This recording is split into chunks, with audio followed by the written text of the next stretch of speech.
대방열림과 함께하는 가장 확실한 위생사 합격의 길. 위생사 강의 진행 19년차. 수많은 합격생들이 추천하는 전문 강의. 열림위생사 실전 모의고사 제2판. 대표저자 3인. 가장 진화된 최신 위생사 수험서. 유사상호를 주의하세요.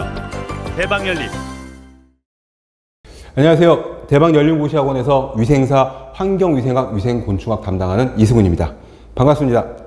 자, 오늘은 열림위생사 실전 모의고사 5회 분량을 저와 함께 수업을 하실 텐데, 위생사 면허증에서 위생사 자격시험에서 가장 비중이 큰 환경위생학과 위생곤충학 필기 실기를 저와 함께 같이 공부를 하실 겁니다.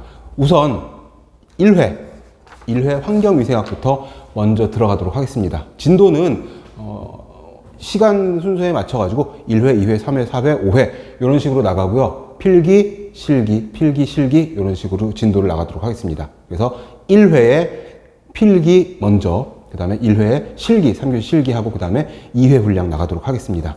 자, 몇 페이지냐 하면 우리 가지고 있는 열림위생사 실전 모의고사 책의 44페이지에 보시면 환경위생학이 26번부터 시작이 됩니다. 아시다시피 필기 과목에서 1, 2교시에서 환경위생학이 1교시에 들어있는데 50문항이 출제가 되어 있고 50문항이 위생사 시험의 필기 과목에서 가장 많은 분량을 차지하고 있는 것으로 되어 있습니다. 자, 우리 실전 모의고사 문제들은요, 문제가 공개되기 시작한 해서부터 그 이전 문제들 다 총망라해서 가장 좋은 문제들, 가장 실전에 가까운 문제들, 중요한 문제들로만 추려서 편집을 했기 때문에 이 문제들을 풀어보시면 시험 보기 전에 아주 좋은, 마치 그 인삼 녹음 같은 효과가 있는 그런 알찬 수업이 될 거라고 믿고 있습니다. 실제로 작년에도 효과를 많이 보셨고요. 그리고 26번 들어가기에 앞서서 우리 문제집에, 특히 이제 제가 강의하는 과목의 특성은 다른 과목들도 마찬가지겠지만 해설 파트가 굉장히 디테일하게 잘 되어 있습니다. 그래서 이론서를 옆에 따로 놓고 이 문제에 해당하는 이론서의 이론을 막 찾아보기 귀찮거나 힘들 수가 있기 때문에, 또는 번거로울 수가 있기 때문에 문제집 뒤에 있는 해설 부분을 찾아서 보시면은 굳이 이론서를 매번 찾아보지 않으셔도 이론의 반복을 통한 학습이 될 수 있도록 편집을 해 놨습니다. 그리고 두 번째로는 이제 막판 실전 모의고사이기 때문에 지금 미리 공부를 하시는 분들도 계시겠지만 요게 이제 시험 한두 달이나 임박해서 푸시는 분들도 있을 텐데, 그런 분들은 특히나 환경위생학과 위생곤충학은 내용이, 범위가 굉장히 방대하기 때문에 전부 다 알고 넘어가려고 하면 시간도 많이 걸리고 더더군다나 막막해지고 헷갈리는 그런 부분들이 있을 수가 있어요. 그래서 취할 부분은 반드시 취하고 버릴 부분은 과감하게 버리는 그런 담대하고 과감한 자세가 좀 필요하겠다 하는 게 막판 뒤집기를 위한, 막판 스퍼트를 위한 모의고사 문제집을 푸는 자세가 될 수가 있겠습니다. 잔소리 그만하고 이제 44페이지 26번부터 풀어보도록 하겠습니다. 하나만 더요.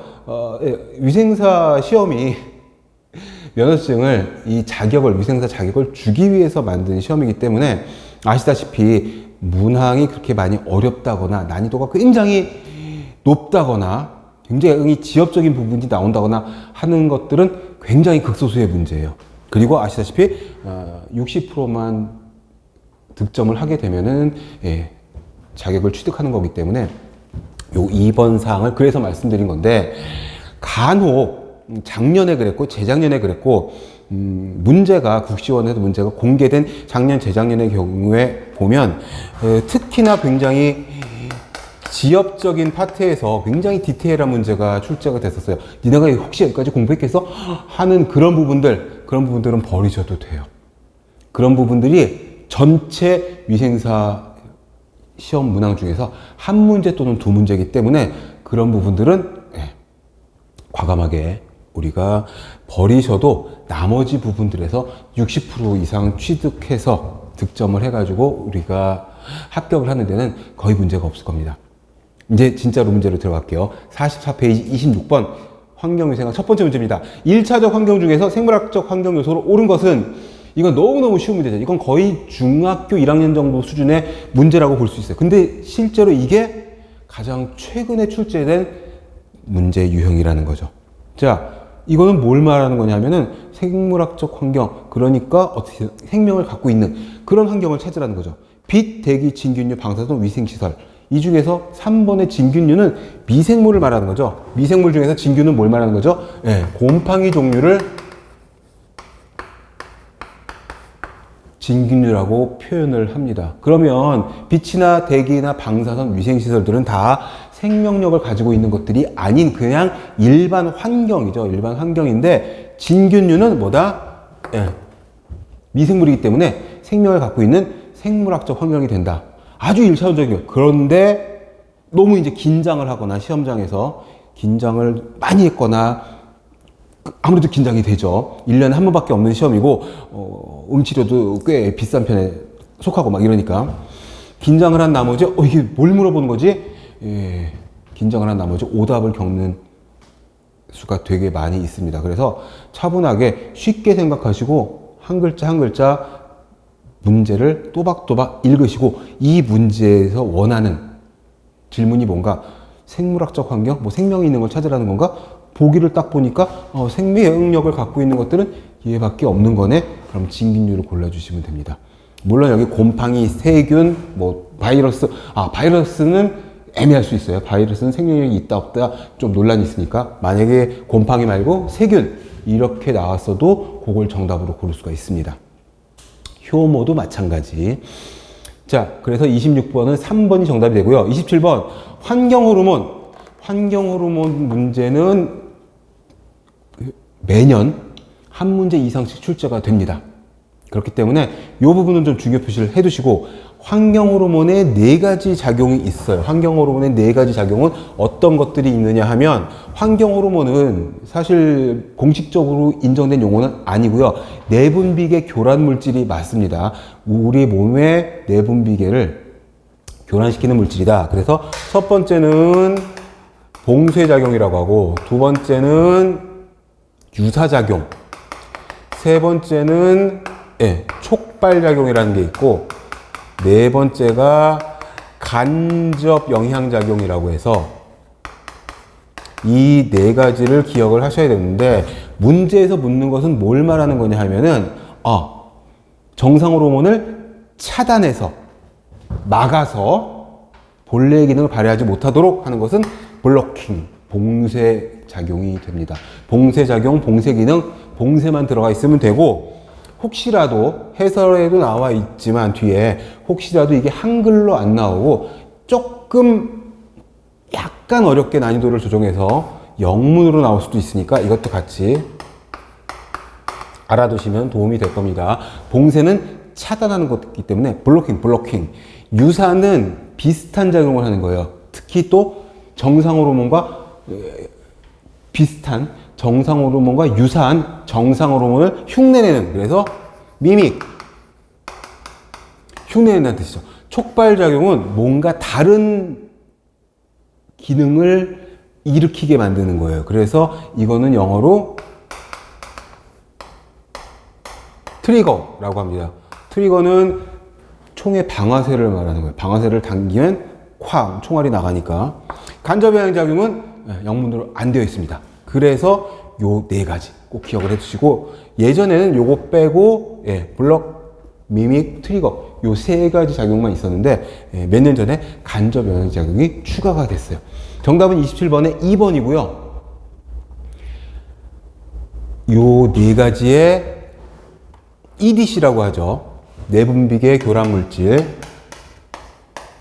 얘의 4가지 기능을 같이 알아두시면 좋겠습니다. 28번으로 갈게요. 27번은 2번, 28번은 영양, 염류인, 질소인 등이 다량 함유되어 있는 하수가 해수로 유입되어 나타나는 현상은, 자, 영양염류는 보통 영양을 줄 수 있는 염류, 무기질을 말해요. 그래서 대표적인 게 질소하고 인입니다.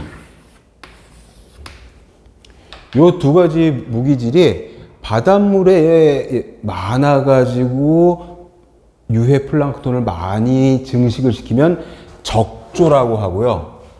바닷물을 해수죠, 해수. 적조 현상이고, 담수, 민물, 강물이나 호수, 저수지 이런데 얘네들이 많아가지고 부영양화를 일으키면은 이거를 녹조 현상이 생긴다고 이야기를 해요. 문제에서는 해수로 유입되어 나타나는 현상이라고 했으니까 녹조가 아닌 2번의 적조를 찾으면 되고, 3번의 역전 현상은 기온 역전을 말하는 거기 때문에 부영양화와 아무 관계가 없습니다. 대류와 전도는 온도 차이에 의해서 물이 대류하거나 막 뒤집히거나 하는 그런 현상을 말하는 거여서 핵심으로 요것만 기억을 하시면 되겠다. 부영양화의 원인 물질은 질소와 인 같은 영양염류이고, 요게 해수에 많으면 적조, 담수, 민물에 많으면 녹조. 그거만 기억하시면 되고, 28번은 2번, 29번은 내열성이 강한 포자를 형성하는 세균의 가장 좋은 소독법은 뭐냐? 자, 포자는 아포라고도 하고 스포라고도 하고 어떤 용어를 문제에서 쓸지 몰라요. 근데 포자는 되게 열에 강한 것으로 되어 있어서, 포자는 한자의 뜻이 뭐냐면 주머니라는 뜻이에요. 그래서 미생물이 보호막을 둘러치고 그 안에 숨는, 또는 미생물이 씨앗처럼 두꺼운 껍질, 주머니 안에 숨어가지고 번식 또는 증식을 하기 위한 수단, 이렇게 이해를 하시면 좋은데, 이 주머니가 열에 굉장히 강해서 우리가 잘 아는 100도씨로 펄펄 끓여도 포자는 파괴되지 않는 경우들이 있어요. 그러기 위해서 뭘 해야 되냐면 완전 멸균이라고 하죠. 포자까지 죽이는 것은 멸균이에요. 멸균이라고 하는데, 이거는 100도씨로 죽지 않으니까 100도씨 이상 높여야 돼요. 100도씨 이상 높이려면은 고압이 필요해요. 보통 우리가 있는 상압, 일기압하에서는 물은 100도씨 이상 끓지가 않으니까 고압으로 증기를 만들어서 멸균을 해야 돼요. 이거를 영어로 오토클레이브라고 하지요. 여기서는 뭐다? 고압 증기 멸균 4번을 고르시면 됩니다. 요것도 중요한 부분이니까 27번처럼 중요 표시를 해두시면 돼요. 요 고압 증기 멸균의 조건이 있죠. 조건은 121도씨. 압력을 걸어서 121도까지 올리고, 그 압력은 15lb. lb는 파운드라고 읽으시면 돼요. 15파운드의 압력으로, 시간은 15에서 20분 사이로 요 조건을 맞춰주면 거의 모든 세균, 곰팡이의 포자들이 다 죽을 수가 있습니다. 그러니까 완전 무균 상태를 만들 수 있는 멸균은 요 조건이다. 요거는 요렇게 부른다. 알아두시면 되겠습니다. 아주 천천히 차분히 기초부터 설명을 해드리고 있습니다. 29번은 그래서 4번이 맞고요. 30번은 하수의 자정작용. 자정은 뭐냐면 스스로 깨끗해지는 작용을 자정이라고 해요. 스스로 자자, 깨끗해질 정자. 다 한자 용어죠. 그 중에서 물리적인 자정작용이 뭐냐? 이것도 물리적인 거, 화학적인 거, 생물학적인 거, 요거만 구분하시면 돼요. 마치 26번 문제에서 보기 중에서 생물학적 인자만 고르면 되는 것처럼. 자, 1번의 침전. 이게 딱 맞는 정답이에요. 왜? 침전은 무거운 게 하수 중에서 천천히 가라앉는 걸 말하는 거예요. 무거운 게 가라앉는 거는 대표적인 물리적인 작용이죠. 식균은 뭐냐면 균을 먹는다는 뜻이에요. 우리 식사할 때 식자를 써가지고 균을 먹는다는 거는 뭐죠? 물리적인 작용이 아니라 생물학적 작용에 속하는 겁니다. 2번은 그렇게 표시하시고, 3번 중화, 환원, 5번의 산화까지는 뭐냐면 화학적인 작용이에요. 화학적인 작용. 그래서 1번만이 물리적인 작용에 속하고 2, 3, 4, 5번은 다 생물학적 또는 화학적인 작용에 속하는데 물리적인 하수의 자정작용이 그럼 침전밖에 없느냐라고 묻는다면 그건 아니어서 지금 1회니까 조금 차분히 이론을 살짝 복습하는 차원에서 하수의 물리적인 자정작용에는 여기 나와 있는 것처럼 침전이 있지만 확산 같은 것도 있어요.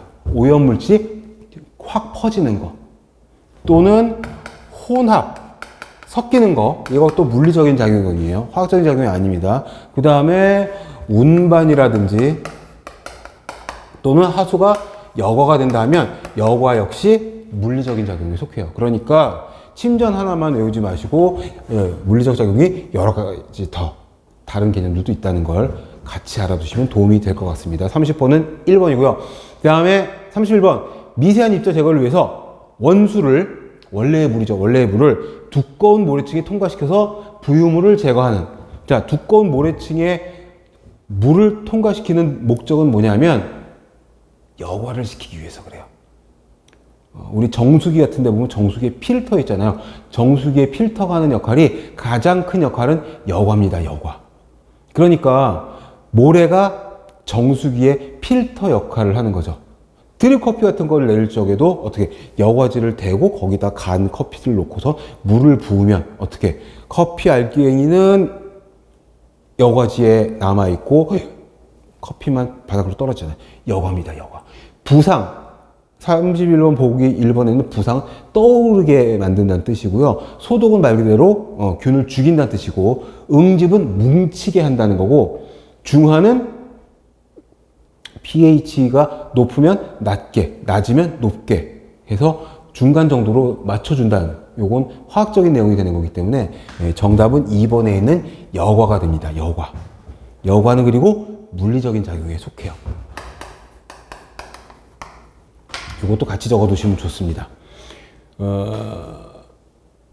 이게 하수에서도 마찬가지지만 상수도에서도 마찬가지로 처음에는 부유물질이라든지 뭐 낙엽 같은 거라든지 또는 여러 가지 불순물, 이 불순물을 어려운 말로 협잡물이라고 하는데 이런 것들을 최초로 걸러주기 위해서 여과 과정을 거쳐요. 그런데 가정용 정수기 같은 그런 단위가 아니라 하수처리나 상수처리는 대단히 그런 시설이기 때문에 이 여과는 모래층이라든지 자갈이라든지 돌을 이렇게 잘게 깨부순 거 있잖아요.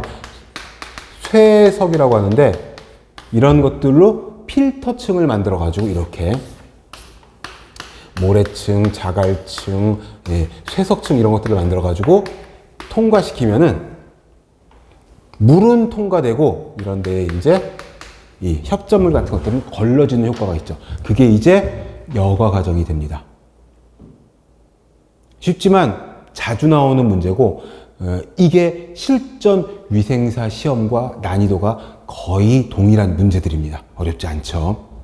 단어만 잘 파악을 하고 있으면 생물학적인, 물리적인, 포자 이런 단어들만 잘 숙지하고 있으면 실제 문제 자체는 어렵지 않다라는 겁니다. 32번, 31번은 2번 여과고요. 32번 상수처리 과정에서 염소 소독 시 생성되는 부산물로 발암성이 있는 물질. 이거는 그냥 상수처리, 염소 소독, 발암성 그러면 딱 나오는 게 뭐죠? 우리 잘 아는 이겁니다. 트리할로메탄이라고 하는 물질. 우리 수돗물은 소독을 통해서 가정으로 공급이 되는데 소독약으로 쓰는 게 염소거든요. 염소 소독을 할 적에 THM이라고 하는 물질이 만들어지는데 이 THM은 발암물질로 알려져 있어요. 그래서 우리가 수돗물을 바로 먹거나 사용을 할 적에 문제가 될 소지가 있다고 알려져 있지만 그래도 양이 굉장히 미량이기 때문에 건강에 미치는 영향은 아주 좀 극미하고 그 다음에 그래도 걱정이 된다고 하면 수돗물을 받아서 일정 시간 정도 공기 중에 좀 놔뒀다가 먹거나 사용을 하면 얘네들은 공기적으로 또 날아가는 것으로 되어 있기 때문에 크게 문제는 안 됩니다. 그러나 시험에는 나오죠. 상수도의 염소 소독 시 발생되는 부산물로 몸에 나쁜 것, 발암물질로 알려진 것은 THM이다. THM은 뭐다? 트리할로메탄이라고 하는 거다. 트리할로메탄이고, 이 트리할로메탄은 염소로 수돗물을 소독할 적에 수돗물 안에 유기물이 존재하면 얘가 만들어집니다. 얘와 얘가 합작을 해서 만들어지는 물질이다. 요거까지 알아두시면 뭐 틀릴 부분이 한 개도 없습니다. 완전 다 알게 되는 거죠. 톨루엔은 보통 우리가 소독약으로 많이 사용되는 것들이고, 에틸벤젠은 세천유 용매 같은 것들로 쓴 것들이고, 4번과 5번은 살충제 성분입니다. 전혀 계통이 다른 것들입니다.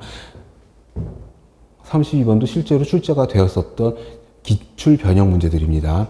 33번, 수자원의 이온 가치를 저하시키는 오염 현상 중 부영양화 또 나왔죠. 부영양화. 옳은 걸 골라라. 부영양화는 말 그대로 영양이 부자가 되는 겁니다.